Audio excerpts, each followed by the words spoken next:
माननीय महोदय, इस सदन के 10 सदस्यों ने जिस महत्वपूर्ण प्रश्न को, जिस करुणाजनक प्रश्न को इस सदन में उठाया, उसके बारे में मैं निवेदन करना चाहता हूं कि यह 10-12 सदस्यों की चिंता का विषय नहीं है।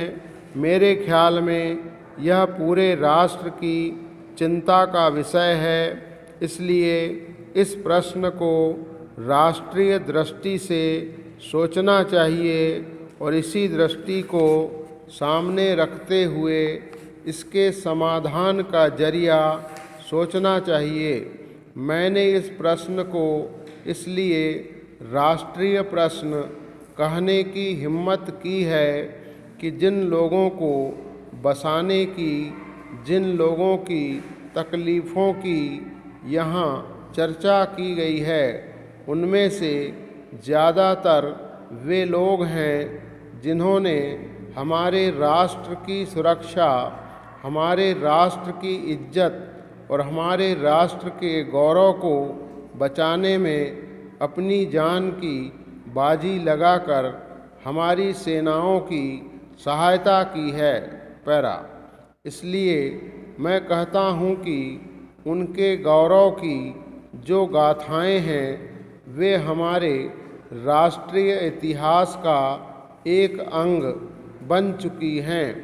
ऐसी हालत में अगर समय रहते हम उनकी सहायता नहीं करते, उनकी समस्याओं का समाधान नहीं करते, तो हमारा जो इतिहास है वह हमको कभी माफ़ नहीं कर सकेगा।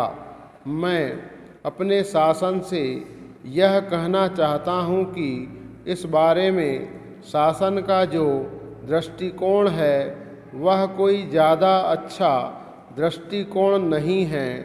मैं कहना चाहता हूँ कि ये ऐसे लोग हैं जिन्होंने राष्ट्र की प्रतिष्ठा के लिए इस देश की सहायता की है। उनके ऊपर हम लोगों को गर्व है और उन लोगों के बारे में मैंने स्वयं इस प्रकार के प्रमाण पत्र देखे हैं जिनमें हमारे सेना के सर्वोच्च अधिकारियों ने इस बात को प्रमाणित किया है कि इन लोगों ने सेना की बहुत ही ज़बरदस्त सहायता की है और अपने जीवन का खतरा मोल लेकर हमारे देश की सुरक्षा के लिए काम किया है।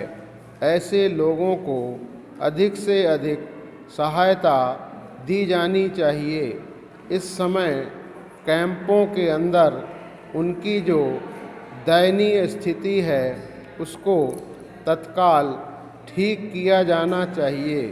मैंने सुना है कि शासन ने जो निर्धारित किया है उसके अनुसार भी उन्हें वस्तुएं नहीं दी जाती हैं और यह कहा जाता है कि ये वस्तुएं नहीं मिल रही हैं, इसलिए आप पैसे ले लीजिए।